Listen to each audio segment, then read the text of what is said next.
In-class activity 16A, vertical asymptotes. If you are standing near some train tracks watching a train approach at a constant speed, does the height of the train appear to increase at a constant rate? Well, no. When the train is far away, the height doesn't appear to change very much at all, but it appears to get bigger more quickly as the train moves closer. Objectives for the activity. You will understand that the graphs of some rational functions have vertical asymptotes. You will be able to locate the vertical asymptotes on the graph of a rational function using algebra. Interpret the behavior of a rational function near its vertical asymptotes in the context of a model. Objects that are closer appear larger, while objects that are farther away appear smaller. In this activity, we will use the height of an object that is 5 meters away as a reference. Suppose object 1 of actual height A is 5 meters away from an observer. Another object of distance D from an observer has a 5 meter apparent height of A if it appears to be the same size as object 1. The 5 meter apparent height A of an object that is D meters away is given by the formula A of D equals 5h over D, where D is the distance from the viewer to the object and h the actual height of the object. 2. A Batman action figure is about 0.23 meters tall.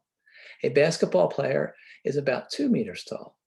Part A, which appears taller, a Batman action figure that is 5 meters away or a basketball player that is 50 meters away? What we're going to do is use this formula. Let me turn on the pen. One there that I just drew a box around, and we'll do A of the actual object. This is the Batman action figure, and then it's going to be 5 and then times 0.23, and this is all over 5. Well, this is easy. The 5's cancel, and we're left with 0.23, and we're in meters. If we do this over again, our basketball player is about 2 meters tall, so we have 5 times 2, but it looks like they're 50 meters away. So if we reduce this, we get 2 over 10, which is 1/5. And when we write 1/5 as a decimal, it'll be 0.20 meters. So it looks like it says, which appears taller, it looks like the action figure is going to appear taller. So let's go to the next page. Let me scroll this up here. And we'll go to part B. Part B says, suppose the basketball player stands 2.5 meters away and appears to be the same height as a lamppost that is 5 meters away. How tall is the lamppost? Well, we're going to use that same formula again. I'll do the A of, plug in the 2, and we'll get the 5 times 2, and then this is 2.5. So 2.5 goes into itself once, it goes into 5 twice. So it looks like this is going to be 4. And again, we're in meters. So it says we get 4 meters. Okay. Part 3. A train is approaching a camera at a constant speed of 6 meters per second. The distance from the train to the camera is given by d of t equals 120 minus 6t meters. T is the number of seconds after the train passes a landmark that is 120 meters away. If the actual height of the train is 4.8 meters, give a formula for a function a of t that gives the 5 meter apparent height of the train at time t. So let's write this.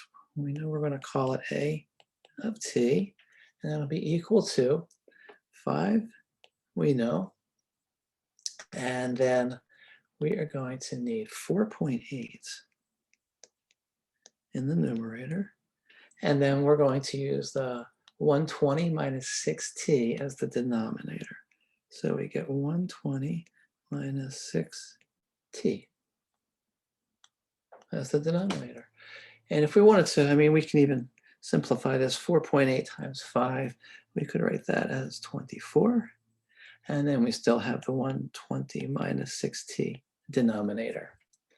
Part 4, complete the following table of values. Is the apparent height of the train increasing or decreasing? is it changing at a constant rate?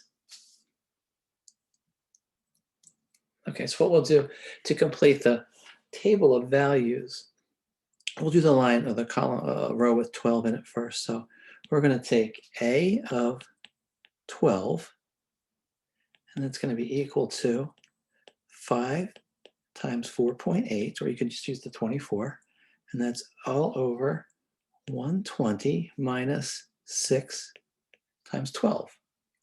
And let's go to this on the calculator here.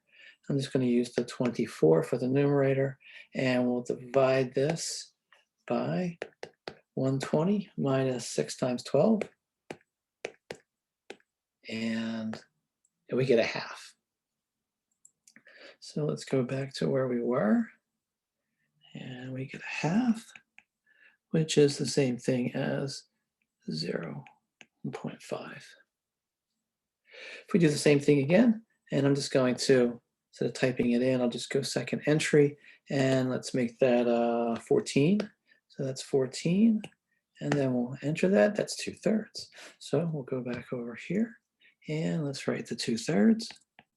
If we approximate 2/3 to say 3 decimal places, we could write that as 0.667, and it's pretty easy enough to continue here.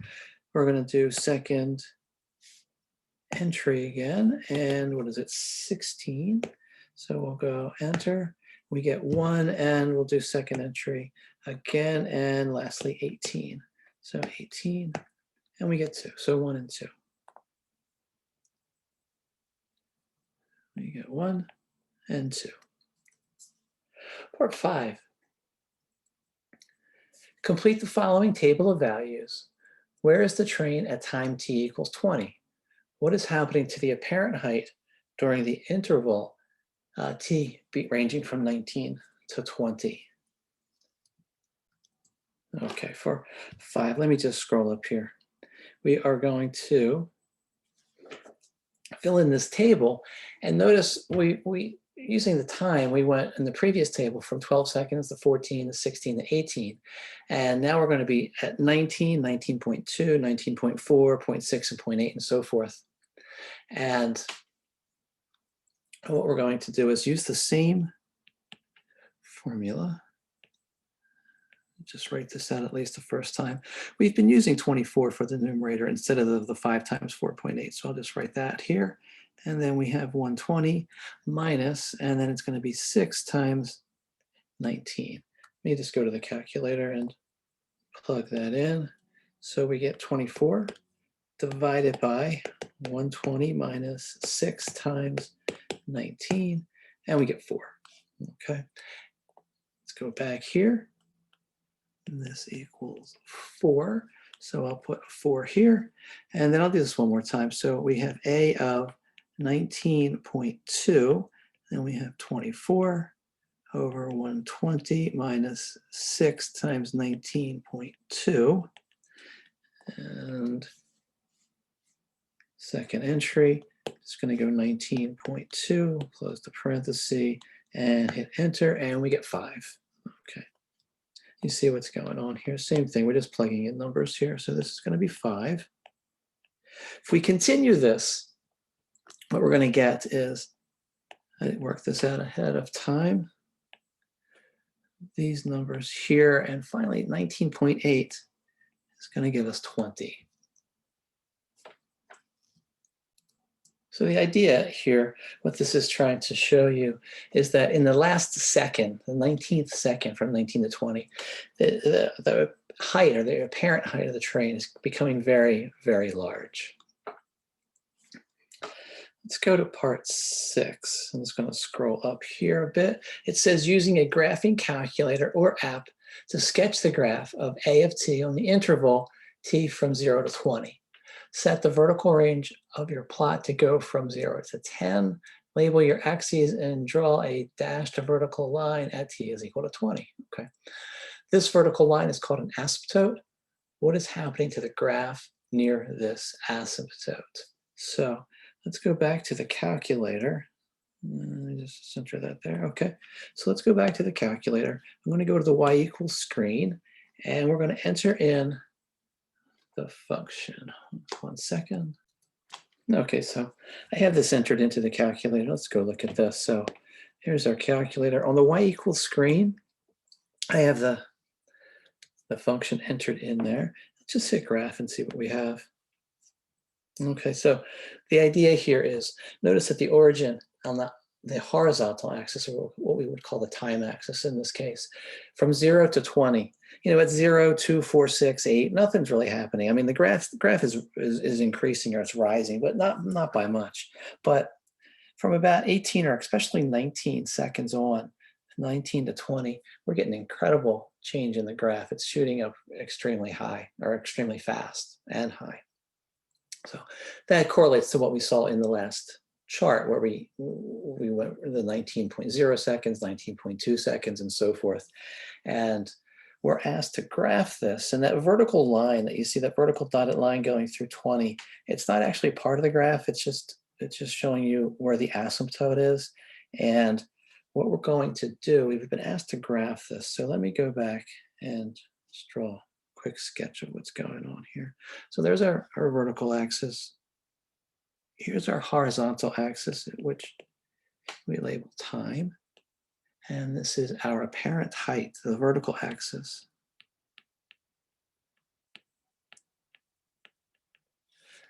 Okay, and we're going to go up to 20 here.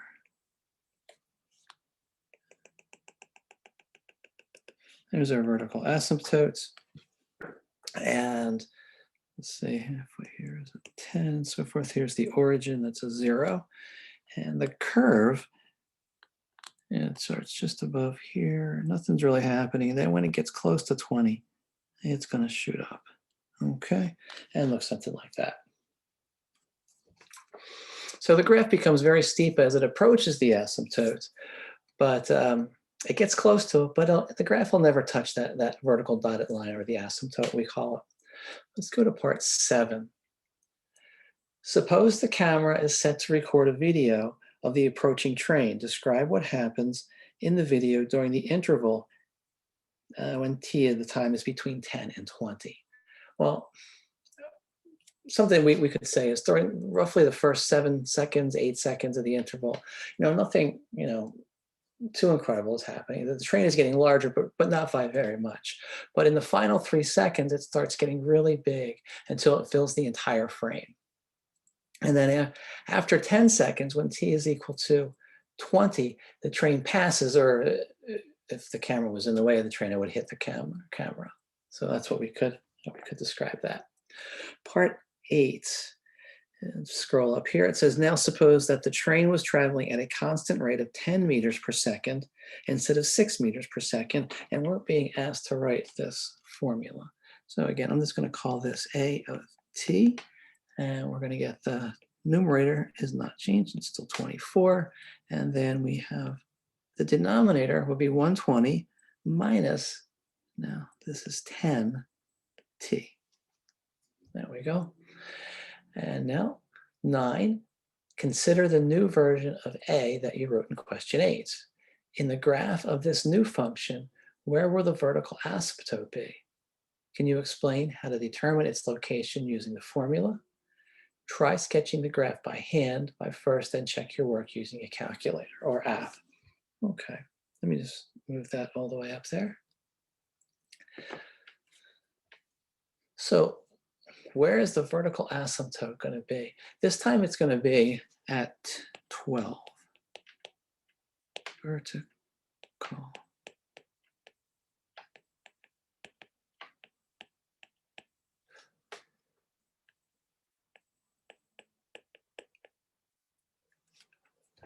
Okay, so it's going to be at 12. And the reason is this, because that's when, I'm concentrating on the denominator now. We have the 120 minus 10t will be equal to 0. So if we plug in the 12 here for t, we're going to see that we get 120 minus 10 times 12 is 120 is equal to 0. So that's the denominator is equal to 0. We're not supposed to have that. So that's going to be indicated by the vertical asymptote on the graph. So again, if we sketch this, it's going to look a lot like our last graph. This is our horizontal axis, is our time. The vertical axis is apparent height axis.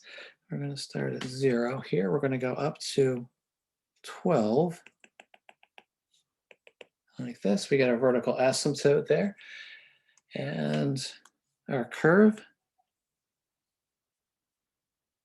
will look very similar. Go up like that. All right, that's the end of this video. Thank you.